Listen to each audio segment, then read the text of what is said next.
Doctor Mizanur Rahman Azhari তাকে নিয়েও বলেন যে তিনি কাফের, তাকে আসলে দেশ ছেড়ে চলে যেতে হবে। তখন তখন তখন আমরা একটু কনফিউজ হয়ে যাই। এগুলো খুব খারাপ অভ্যাস, আরেকজনকে কাফের বলা, মুশরিক বলা। আপনি যদি কাউরে কাফের বলেন, সে যদি কাফের না হয় আপনি নিজেই কাফের হয়ে যাবেন। নিউ ইয়র্কের ম্যানহাটন থেকে আপনাদেরকে স্বাগত জানাচ্ছি আমি খালেদ মুহিউদ্দিন। বাংলাদেশের রাজনীতিতে নানা ধরনের পরিবর্তন দেখা যাচ্ছে হচ্ছে বাংলাদেশের সমাজনীতিতেও নৈতিকতা, ধর্ম এবং নানা বিষয় নিয়ে নানা আলোচনা চলছে। এসব নিয়ে কথা বলার জন্য আজ আমাদের সঙ্গে রয়েছেন ডক্টর মিজানুর রহমান আজহারিকে। আপনাকে আমাদের অনুষ্ঠানে স্বাগত জানাই। আপনি আমাদেরকে সময় দিয়েছেন, সেজন্য শুভেচ্ছা ও কৃতজ্ঞতা জানবেন। নাহমাদুহু ওয়া নুসাল্লি আলা রাসূলিহিল কারীম, আম্মা বা'দু, ফাআউযু বিল্লাহি মিনাশ শাইতানির রাজীম, বিসমিল্লাহির রহমানির রহিম। শুরুতেই আল্লাহ রাব্বুল ইজ্জা ওয়াল জালালের দরবারে শুকরিয়া জানাচ্ছি যে আল্লাহ তাআলা আমাদেরকে স্বাস্থ্যকর জীবনযাপনে ইসলামের ভূমিকার শীর্ষক একটি টপিক নিয়ে একটি আলোচনাতে অংশগ্রহণের সুযোগ দিয়েছেন। আমরা শুরুতেই পড়ে নিচ্ছি কালিমাতুশ শুকর, আলহামদুলিল্লাহ। আমাদের সাথে আরও থাকছে তাহরিকে খতমে নবুয়ত বাংলাদেশের আমির জনাব আল্লামা মুফতি ডক্টর সায়েদ মোহাম্মদ এনায়েতুল্লাহ আব্বাসী ও সিদ্দিকী। ডক্টর আব্বাসী, আপনাকে আমাদের অনুষ্ঠানে স্বাগত জানাই। আপনি আমাদেরকে সময় দিয়েছেন, সেজন্য আমাদের কৃতজ্ঞতা এবং শুভেচ্ছা জানাবেন। ধন্যবাদ, আপনাকেও স্বাগত জানাচ্ছি এবং দর্শক মণ্ডলী যারা আছেন তাদেরকেও অভিনন্দন জ্ঞাপন করছি। Thank you so much. আমি প্রথমেই আপনার কাছে যে বিষয়টি জানতে চাই, আমাদের অনেকগুলি প্রশ্ন রয়েছে, আমরা আপনার কাছ থেকে অনেক কিছু বুঝে নিতে চাই, অনেক কিছুর ইয়াও দিতে চাই। আপনার যদি কোনো প্রশ্ন আপত্তি থাকে আপনি সেটা জানাতে পারেন এবং আপনি উত্তর নাও দিতে পারেন। তো আমরা প্রথমেই আপনার থেকে শুরু করি। আপনি যখন আরেকজন ইসলামিক ক্লেরিক, আমরা নাম বলতে পারি ডক্টর মিজানুর রহমান আজহারি, তাকে নিয়েও বলেন যে তিনি কাফের, তাকে আসলে দেশ ছেড়ে চলে যেতে হবে, তখন আমরা একটু কনফিউজ হয়ে যাই। বলছি জি না, কনফিউজ হবেন কেন? আপনি যার কথা বলেছেন সে কি বলেছিল আপনি দেখেছেন তার বক্তব্যগুলো? আমি দেখেছি, কিন্তু তার শোনেন কথা শোনেন। জি, তাকে বলুন, সে তো আমার ছাত্র, তাকে জিজ্ঞেস করুন। 2007 সালে সে আমার থেকে সবক নিয়েছে দারুন রাজাত মাদ্রাসায়। আমি তার টিচার, আমি তার শিক্ষক, এবং তার শিক্ষকরাও আমাকে শিক্ষক মানে। অতএব সে যদি, দেখুন আপনাকে পিছন থেকেই বলতে হচ্ছে, আপনি সময় দিতে হবে আমাকে। আপনি কিন্তু বসে আছেন একা, আমার কিন্তু কয়েক হাজার লোক বসে আছে আমার অপেক্ষায়, একটা শিডিউল প্রোগ্রাম আমি রেখে বসেছি আপনার এখানে। যেহেতু আপনার মাধ্যমে আমার মেসেজটা আমি অনেকের কাছে পৌঁছাতে পারবো। আপনি যে ব্যক্তির নাম নিয়েছেন, তাকে আপনি কি দিয়ে তাকে স্কলার বলবেন? লক্ষ লক্ষ লোক হলে স্কলার হয়? এটা কোনো কথা নয়। দ্বিতীয় কথা হচ্ছে, সে মুফতি নয়, ফতুয়া দেবার অধিকার রাখে মুফতি। স্কলার হওয়া এক জিনিস, ওয়াইজ হওয়া এক জিনিস, মুফতি হওয়া আরেক জিনিস। আমার কথা হচ্ছে, আমি কি গ্র্যান্ড মুফতি বাংলাদেশে? তা আমি বলছি না, এটা বলার অথরিটি আমার নেই, কিন্তু আমার ফতুয়াতে কলম বসাবার মতো 10টা মুফতি আপনি বের করে দেন। এখন অন্য মুফতিরা বলছে না কেন, সেটা একটা সাহসিকতার বিষয় আছে, সেটা আরো কোনো তাদের প্রতিবন্ধকতা থাকতে পারে। যেমন আপনি দেখেছেন আওয়ামী শাসনের সময় দেশের অনেক বড় বড় আলেম শেখ হাসিনার দালালি করেছে, তো তারা কি এমন কোন ফতোয়া দিবে যে সরকার বেকায়দায় পড়ে? এখন অনেক আলেম আছে যেটা বর্তমান সরকারের নির্লজ্জ সমর্থন করে যাচ্ছে, কিন্তু এই সরকার ক্ষমতা আসার পর থেকে আমি শরিয়ার কোরআন সুন্নাহর আলোকে যতটুকু সমালোচনা করা দরকার গঠনমূলক সমালোচনা করে যাচ্ছি। আর আমাদের মতো 2-4-10 জন যারা মিডিয়াতে আছে তারাই কিন্তু দেশের আলেম না। হাজার হাজার আলেম ওলামা, পীর মাশায়েখ নীরবে নিভৃতে নির্জনে ইসলামের খেদমত করে যাচ্ছে, তাদের মতামতটাও দেখতে হবে। এখন যারা ফ্রন্টে চলে এসেছে, মিডিয়াতে চলে এসে সেলিব্রিটি হয়ে গেছে, তারাই কি বললো সেটা দেখার বিষয় না। এখানে তো যদি আপনি একটা প্রশ্ন আনেন যে আসলে শাতিমকে ক্ষমা পেতে পারে কিনা, বা রাষ্ট্র যদি শাতিমকে পৃষ্ঠপোষকতা দেয়, তার শাস্তি নির্ধারণ না করে, তাহলে কোনো জনগণ বিচারটা হাতে করতে পারবে কিনা? আপনি দেখুন, পৃথিবীতে যত অভ্যুত্থান ও বিপ্লব হয়েছে জনগণ আইনকে হাতে তুলে নিয়েছে। আপনি 5ই আগস্ট দেখেন, বাংলাদেশে রাষ্ট্র ক্ষমতা যে এসেছে বর্তমান সরকার, এটা গণতান্ত্রিক পদ্ধতিতে হয় নাই, ছাত্র জনতা আইনকে হাতে তুলে নিয়েছিল। এই বিপ্লবকে আপনি অবৈধ বলবেন? যে 6-7 জন সমন্বয়ক নেতৃত্ব দিয়েছে তাদেরকে আপনি সন্ত্রাসী বলবেন? না, কিছু করার ছিল না। 15 বছরে যে জগদ্দল পাথর ফেসিবাদী হাসিনা বসেছিল, গণতান্ত্রিক পদ্ধতিতে এটাকে সরানো সম্ভব হয় নাই, আইনকে হাতে তুলে নিতে হয়েছে। অতএব যদি গণতন্ত্রের স্বার্থ রক্ষে আইনকে হাতে তুলে নেওয়া যায়, আল্লাহ তার হাবিবের সুমহান ইজ্জত এবং স্বার্থে আল্লাহ তার হাবিব সাল্লাল্লাহু আলাইহি ওয়াসাল্লামের ইজ্জতের বিপক্ষে কেউ কথা বলবে এবং ধারাবাহিকভাবে শাস্তি পাবে না, চলতেই থাকবে। আমরা শুধু মিটিং মিছিল করে লাঠি পেটা খাবো আর গুলি নিব। স্যার আপনার কাছে মনে হয় না, স্যার আপনার কাছে মনে হয় না এটা আপনার কাছে মনে হয় না এটা আপনার পয়েন্ট অফ ভিউ? বিকজ আপনি যা বলছেন, হ্যাঁ আপনি এটা ঠিক যে আপনি তো একজন স্কলার, শিক্ষক, পড়াচ্ছেন এবং আপনি গ্র্যান্ড মুফতি না হলেও একজন মুফতি, কিন্তু আমরা ধরেন আমি এখন কথা বললাম হচ্ছে যে বাংলাদেশে কিন্তু এইটাও প্রচলিত যে যারা বলতেছে যে তারা আসলে যা কিছু পরীক্ষিত হাদিস নয়, যা কিছু পরীক্ষিতভাবে কোরআনের ফয়সালা নয়, তারা তা মানতে চান না। ধরা যাক ঈদে মিলাদুন্নবী সম্পর্কে তাদের একটা বয়ান আছে, তাদের আরও অনেক কিছু নিয়ে তাদের একটা বয়ান আছে। তাদের মধ্যে থেকেও কেউ কেউ আছেন যারা মক্কা মদিনায় বড় বড় জায়গায় আলেমের কাজ করতেছেন। আমি আব্দুর রাজ্জাক বিন ইউসুফের কথা বলতে পারি, আরও আপনি জানেন কাদের কথা আমি বলছি। তাদের কেউ কেউ মনে করেন আপনার পথ তো আসলে ঠিক না। এক, দুই হচ্ছে আপনি যার কথা যেভাবে বলতেছেন যে ধরেন মিজানুর রহমান আজহারী কি আসলে একজন স্কলার কিনা। এখন কেউ কেউ তো এই প্রশ্ন তুলেছেন যে জনাব এনায়েতুল্লাহ আব্বাসীও যথেষ্ট পরিমাণে এই জায়গায় আছেন কিনা। সেই জন্য আমি জানতে চাইতেছিলাম যে আপনি যখন আইন হাতে তুলে নেওয়ার কথা বলেন স্যার, সেইটা কি আপনি কিভাবে তার যোগ্য, এবং আপনি ছাড়া আর কে আছেন এটার মধ্যে যোগ্যতার জায়গায় আর কি? আমি এখন বলছি, আমি মনে করি আমি গ্র্যান্ড মুফতি বাংলাদেশের। আচ্ছা, আপনি মনে করছেন আপনি গ্র্যান্ড মুফতি? ওকে, এবং এটা আমি চ্যালেঞ্জে ওকে ওকে আমার ফতুয়ার বিপক্ষে শোনেন, আমার ফতুয়ার বিপক্ষে যে যাচ্ছে তাকে আমার সাথে বসান, আপনার প্ল্যাটফর্মে বসান।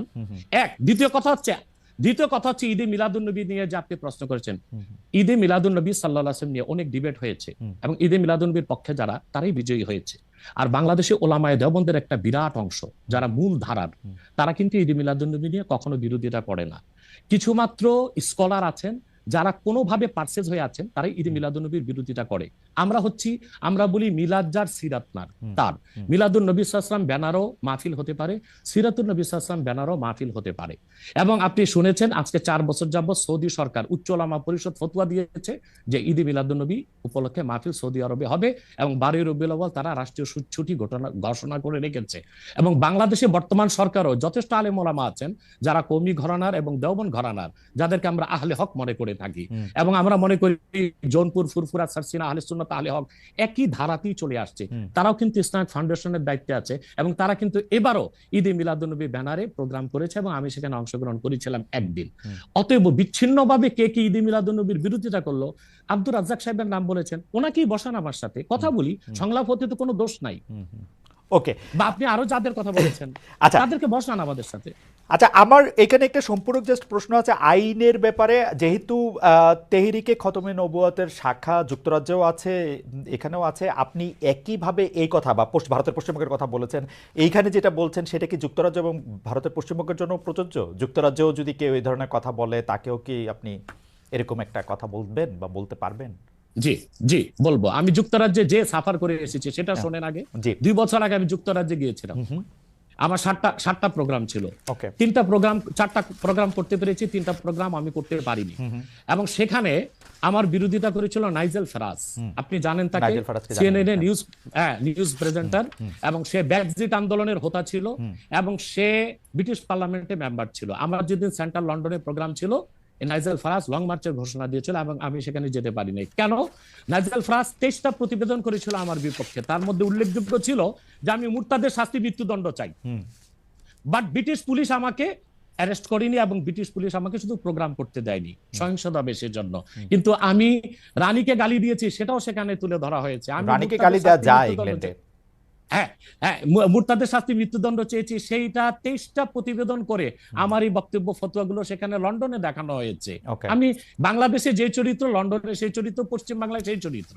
ওকে, আমি এবার একটু, আপনি যেহেতু মুফতি এবং নিজেকে পরিচয় দিলেন গ্র্যান্ড মুফতি, আমি একটা বিষয় একটু আপনাকে একটা বিষয় একটু আপনার দৃষ্টি আকর্ষণ করতে চাই। সেটি হচ্ছে যে আপনি মানে আপনার কাছ থেকে বুঝে নিতে চাই স্যার, যে যদিও আপনি আসলেই আমার চেয়ে বয়সে ছোট, কিন্তু আসলে বিদ্যায়, বুদ্ধিতে, শিক্ষায়, অনেক কিছুতে মানে জ্ঞানে আপনি আমার চেয়ে বড় বলে আপনাকে স্যার সম্বোধন করছি আমি। না, আপনি বলেছেন যে মসজিদে গিয়ে নারীদের জন্য বা মহিলাদের জন্য জামাতে নামাজ আদায় করা মাকরু। কিন্তু আমি আপনার এই বক্তব্যটার পরিপ্রেক্ষিতে আমি দেখতে পাচ্ছি যে এটা তো বরং মাকরু নয়, কেউ কেউ এটাকে মুস্তাহাব বা এনকারেজ বলতে চান। অনেকে উদাহরণ দিচ্ছেন আয়েশা, যিনি প্রফেটের স্ত্রী ছিলেন, রাদিয়াল্লাহু আনহা, হ্যাঁ আয়েশা রাদিয়াল্লাহু আনহা, উনি ইমামতি করে মেয়েদের নামাজ পড়িয়েছেন। এবং যে জায়গায় আপনি এটা মুকরু বলছেন, ওই জায়গায় কেউ মুস্তাহাব বলতে গিয়ে আপনার বক্তব্যের বিরোধিতা করছেন। এটা নিয়ে আপনি যদি আমাদের একটু বলেন। এটা আমি চ্যালেঞ্জ করছি, ওপেন চ্যালেঞ্জ। আম্মা জান আয়েশা রাদিয়াল্লাহু তাআলা আনহা কখনোই ইমামতি করেননি, বরং জাকওয়ান ইমামতি করেছিল, পিছনে তিনি নামাজ পড়েছিলেন। সেটা ফরজ নামাজ ছিল না, তারাবিহের নামাজ। আপনাকে যে তথ্য দিয়েছে সে ভুল তথ্য দিয়েছে। ওকে, সেটা মেয়েদের নামাজ পড়াটা মুস্তাহাব কিনা? হ্যাঁ, এক। দ্বিতীয় হচ্ছে আল্লাহর হাবিব সাল্লাল্লাহু আলাইহি ওয়াসাল্লামের নূরের জামানায় মসজিদ নববীতে মহিলাদেরকে অ্যালাউ করা হতো, তারা নামাজে আসতেন। কিন্তু আল্লাহর হাবিব সাল্লাল্লাহু আলাইহি ওয়াসাল্লাম মহিলাদেরকে নিরুৎসাহিত করেছিলেন, নিষেধ করেন নাই। কারণ মহিলাদেরও দিন শেখা বাকি ছিল এবং আল্লাহর হাবিব সাল্লাল্লাহু আলাইহি ওয়াসাল্লামের কাছে ওহী আসতো, সেজন্য মহিলাদের নিষেধ করা হতো না, তারা মসজিদে আসতেন। হযরত ওমর রাদিয়াল্লাহু তাআলা আনহু তার খেলাফতের সময় বলেছেন মহিলাদের জন্য ঘরেই নামাজ পড়াটা উত্তম।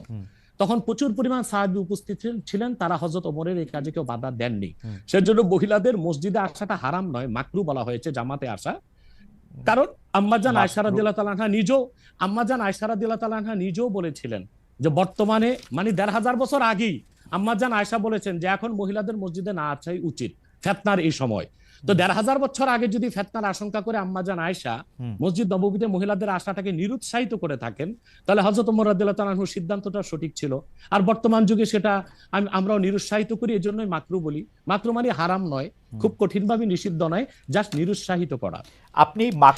আপনি মাকরু ফতোয়াটা কোথায় পেলেন? আর আপনি যে বলছেন যে কোথায় পেলাম বলছি, আনহা এটা পড়েন নাই, কিন্তু আমি এখন যেটা দেখতে পাচ্ছি যে women praying in congregation among themselves, এটা মাদিনা বলে একটা পিরিয়ডিক্যালস বাইরে হয় মাদিনা ইউনিভার্সিটি থেকে, সেইখান থেকে একজন বলতেছেন যে এটা পড়ছেন। আমি তো এটা সত্য বিচার করতে পারবো না। আয়েশা রাদিয়াল্লাহু তাআলা আনহা ইমামতি করেননি, তিনি জাকওয়ান ওনার খাদেমের পিছনে নামাজ পড়েছেন। ওকে, সেটা ফরজ নামাজ ছিল না, তারাবিহের নামাজ ছিল। জি, এটা বুখারী শরীফের হাদিস। আমাকে সময় দিলেন বের করে দিব। আচ্ছা ঠিক আছে, আপনি কি এইটা একটু বলবেন যে মাকরুটা আপনি কোথায় পেলেন? এটা হানাফিদের সর্বসম্মত মত। হানাফিদের সর্বসম্মত মত যে মেয়েদের মসজিদে গিয়ে নামাজ পড়াটা মাকরু। জামাতে হজের সময় ওটা ভিন্ন বিষয়, ওইটা ভিন্ন হজটা তো বিষয়। ফরজ, হজটা ফরজ এবং সেখানে নামাজ আদায় করা, ওই সময় মেয়েরা জামাত আদায় করতেছে, একেবারে ওইটা ওরা করতে পারবে, কিন্তু পরে আর এমনিতে নরমালি আর পারবে না। পারবে না মানে বললাম তো নিরুৎসাহিত করা হয়েছে, তারা ঘরে পড়বে, ঘরে পড়াটাই উত্তম। এটা যদি মাকরু হইতো তাহলে কি হজের সময় এটা পড়াটা জায়েজ থাকতো? না, স্থানকাল ভেদে পার্থক্য আছে না। আপনি এখন তো আজকে আগামীকাল দুপুরে আপনি পানাহার করতে পারবেন, কিন্তু পহেলা রোজায় দুপুরে পানাহার করতে পারবেন, সেটা তো হারাম হয়ে যাবে না।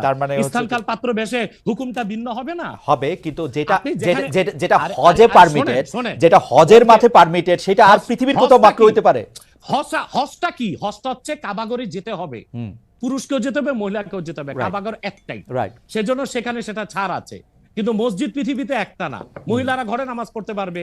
হ্যাঁ, তারপর আমরা এটা বলে থাকি, যেমন কোন মহিলা ঢাকা গেল শপিং করার জন্য, এখন নামাজের সময় হলো, সে বাড়িতে আসতে নামাজ কাজা হয়ে যাবে, সে বাইতুল মোকাররম যে নামাজ পড়ে নেক, মহিলাদের জন্য যদি সুব্যবস্থা থেকে পড়তে পারবে। মাকরুটাকে আপনি খুব বড় করে দেখার প্রয়োজন নাই। এই যে আপনার মাথায় টুপি নাই, এটাও কিন্তু মাকরু স্যার, যেটা মাথায় বসাও মাকরু, রাইট। যেটা কিন্তু তাই বলে তো আপনাকে আমি গুনাহগার বলতে পারছি না, পারেন না বলতে, অসুবিধা নাই। স্যার, আমি যেটা বলতে চাইতেছি, এমন কোন কাজ কি আছে যেটা কাবাগারে করা যায়, অন্য যে কোনো জায়গায় আরেকটা মাকরু হিসেবে বিবেচিত হবে? আর কোন কাজ কি এরকম আছে? বোঝার জন্য জানতে চাইতেছি স্যার। হ্যাঁ, বোঝার জন্য বলতেছি।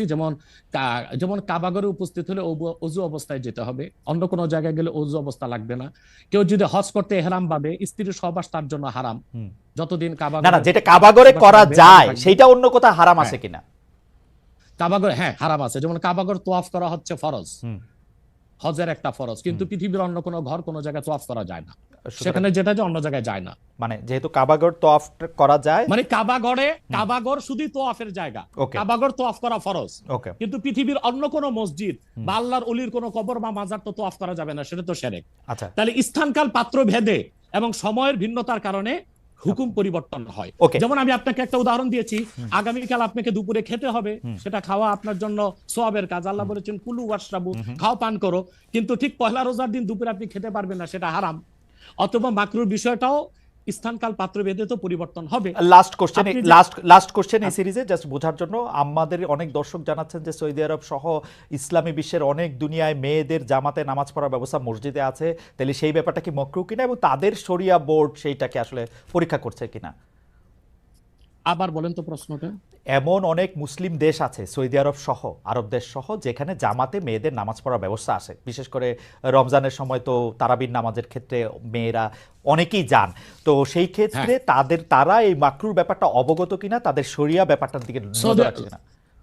আপনি হয়তো বা ভুলে গেছেন আমার উত্তরটা, হানাফি মাযহাব মতে মাকরু। আমরা যেহেতু আচ্ছা। মাযহাব হানাফি মানি এই জন্য মাকরু, কিন্তু সৌদি আরবে হানাফি মাযহাব না, হাম্বলি মাযহাব, আচ্ছা। সেখানে মাকরু না। আচ্ছা, মানে হানাফি মাযহাব মতে মাকরু। ওকে, আমি পরের আপনার আপনার বক্তব্যটা নিশ্চয়ই অন্য আলেমরাও শুনেছেন, তারা তাদের মতো করে তারা ব্যাপারটা বিবেচনা করে দেখবেন। আমরা এটা শুনলাম। এইবার নেক্সট প্রসঙ্গে বা প্রশ্নে আসি। আপনাকে আপনাকে নারীদের নামাজের ব্যাপারে একটা হাদিস শোনায় দিচ্ছি, জি, সহিহ মুসলিম। জি, সহিহ মুসলিম জি, হাদিস নাম্বার 1027। হুম, আন আমরাতা বিনতে আব্দুর রহমান أنها أخبرته أن عائشة زوج النبي صلى الله عليه وسلم قالت لو أدرك رسول الله صلى الله عليه وسلم ما أدرك النساء لمنعهن المسجد। পরিষ্কার সহিহ মুসলিমের হাদিস। হযরত আমরা বিনতে আব্দুর রহমান বলেন রাসূল সাল্লাল্লাহু আলাইহি সাল্লামের সহধর্মিণী আল্লাহর হাবিব সাল্লাল্লাহু আলাইহি ওয়াসাল্লামের স্ত্রী আম্মাজান আয়েশা রাদিয়াল্লাহু তাআলা আনহা, যার কথা বলেছেন তিনি নামাজ পড়েছেন, উনি বলেছেন যে বর্তমানে মহিলাদের এখনকার অবস্থা যদি আল্লাহর হাবিব সাল্লাল্লাহু আলাইহি ওয়াসাল্লাম দেখতেন তাহলে তাদেরকে মসজিদে আসতে নিষেধ করতেন। সহিহ মুসলিম হাদিস নাম্বার 1027। আপনি সেই স্কলারদেরকে বলেন এই হাদিসটার জবাব আমাকে দিতে। ওকে, তার মানে আমি শেষ করি। তার মানে হচ্ছে মহিলাদেরকে মাকরু বলার দ্বারা হানাফি মাযহাবে যে নিষেধ করা হয়েছে, কঠিন নিষেধ না, মানে নিরুৎসাহিত করা হয়েছে। ওকে, ঠিক আছে, এটা নিশ্চয়ই এটা নিরুৎসাহিত করা হয়েছে, এটা আপনি বলছেন, নিশ্চয়ই এটা একটা প্রণিধানযোগ্য। আমি দলিল দিয়েছি। আমি এই বিষয়ে আর আপনার সাথে পরবর্তী প্রসঙ্গে আসি। সেটা হচ্ছে যে আমরা মানে আপনি এখানে আসবেন, অনেকে অনেক ধরনের মন্তব্য করেন, প্রশ্ন করেন, অনেকের মধ্যে অনেক ধরনের উৎসাহ আছে, অনেক ধরনের জানার বিষয়ও আছে।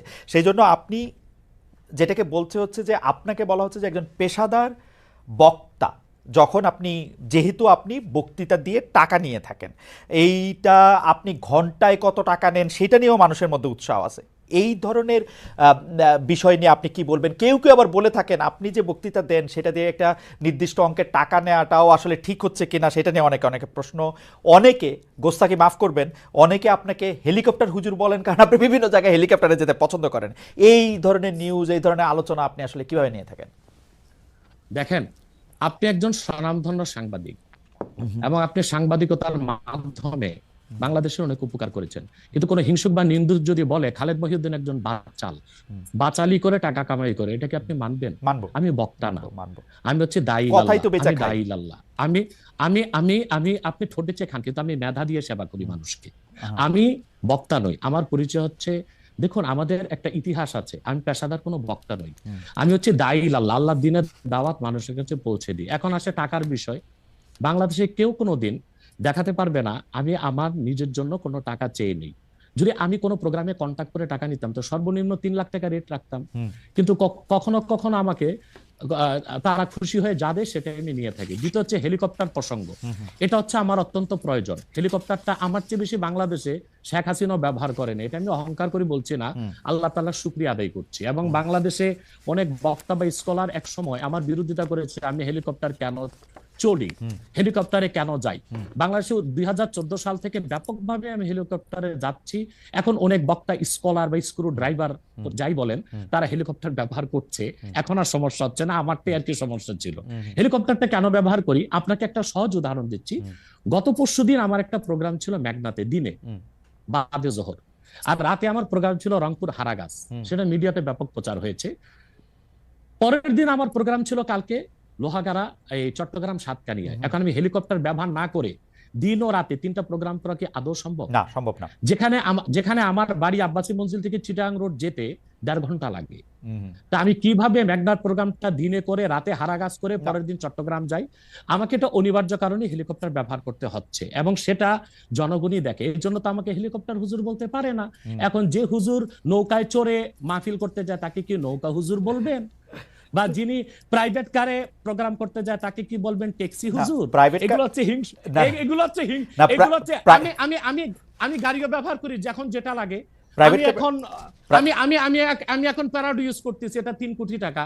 আমি ভিএট ইউজ করি 8 কোটি টাকা। আমি হেলিকপ্টার ইউজ করি, এটা 14 কোটি টাকা। এখনো আমি নৌকাতেও যাই, যেখানে যেভাবে আমার সুবিধা তখন সেভাবে সেখানে আমি। না, সেটা ঠিকই আছে। আমি কিন্তু মনে করি যে এখন হিংসুক বা নিন্দুকরা কি বললো সেটা তো আপনার মতো শিক্ষিত না মানুষ সেটা না ঠিক আছে, ভাই। না না না না, আমি কিন্তু মনে করি যে আপনাকে যত ব্যস্ত থাকতে হয়, আপনি যদি পথে এর মধ্যে থেকে আপনার দিনের একটা বড় অংশ আপনি ব্যয় করেন, এটা আপনার জন্য এটা আসলে কোনোভাবেই এটা মানে এটা কেউই এটা করবে না। আমার কাছে মনে হয় যে আপনার ব্যস্ততার জায়গা থেকে আপনার এটা করতেই হবে। কিন্তু আমার যে প্রশ্ন ছিল যে আপনি এর জন্য নিজেকে একজন প্রফেশনাল স্পিকার মনে করেন কিনা, আপনি মনে করেন কিনা যে আপনি যে বিভিন্ন জায়গায় বক্তৃতা দিতে যাচ্ছেন এবং আপনার যে একটা অসম্ভব চাহিদা বিভিন্ন জায়গায়, আজকে এখানে কালকে সেখানে সেখানে, সেইটা আপনার আয়ের একটা বড় উৎস কিনা? দেখুন, এটা ছাড়া আমার আয়ের ব্যবস্থা ছিল। আমাদের যে বাংলাদেশে আমাদের যে আধ্যাত্মিক ঘরানার আমরা সন্তান, আপনি জানেন আমাদের বংশের মুরব্বী শাহ কারামত আলী জনপুর রহমতুল্লাহ, তাকে বলা হয় বাংলাদেশের আধ্যাত্মিক জনক।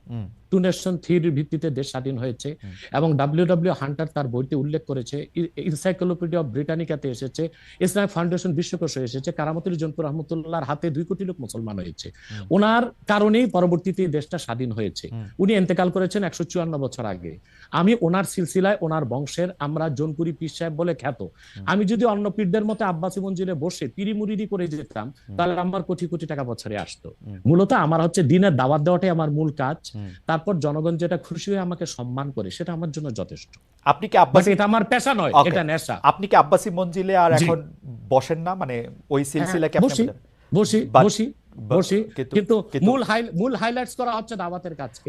আমি দাওয়াতি কাজে ব্যস্ত থাকি। আপনার মূল, আপনি ইচ্ছা করলে হইতেই পারতেন, কারণ আমরা জোনপুরের পীর সাহেবদের সম্পর্কে আমরা অবগত, তাদের অনেক ফলোয়ার আছে। আরেকটা কথা বলি আপনাকে, জি, জি। আরেকটা কথা বলি। আমি এখনো দিন রাত জেগে আমার ছাত্রদেরকে পড়াই। আমি Okay. বুখারী শরীফ প্রথম খণ্ড আমার ছাত্রদেরকে পড়াই। তো শুধু মাদ্রাসায় পড়িও আমি কয়েক লাখ টাকা কামাই করতে পারতাম, বই লেখক কামাই করতে পারতাম, কিন্তু আমি মনে করি তৃণমূল পর্যায়ে আল্লাহর কোরআনের দাওয়াত পৌঁছে দেওয়ার জন্য ওয়াজ মাহফিলের কোনো বিকল্প নেই। রাইট, সেই জন্য এটা আমার পেশা নয়, এটা আমার নেশা। এটা আপনার নেশা, কিন্তু আপনি অন্যগুলি যেগুলি আপনি অর্থকরী দিতে পারতেন সেগুলি তো আপনি নেন নাই। আপনি নিছেন হচ্ছে দিনের দাওয়াতের জায়গাটাকে, টাইমটাকে, সেই ওগুলো নিচ্ছি, ওগুলি আপনি ঠিক টাকার জন্য আপনি ব্যবহার করছেন না, আয়ের ব্যবস্থা নয়। রাইট। সেই জন্য আমরা আপনাকে একজন পেশাদার বা প্রফেশনাল রিলিজিয়াস স্পিকার এরকম বলতে পারি কিনা, সেইটাই ছিল আর কি আমাদের প্রশ্ন। না, পেশাদার আচ্ছা, বলতে পারি না। পেশাদার বলতে পারি না, ওকে।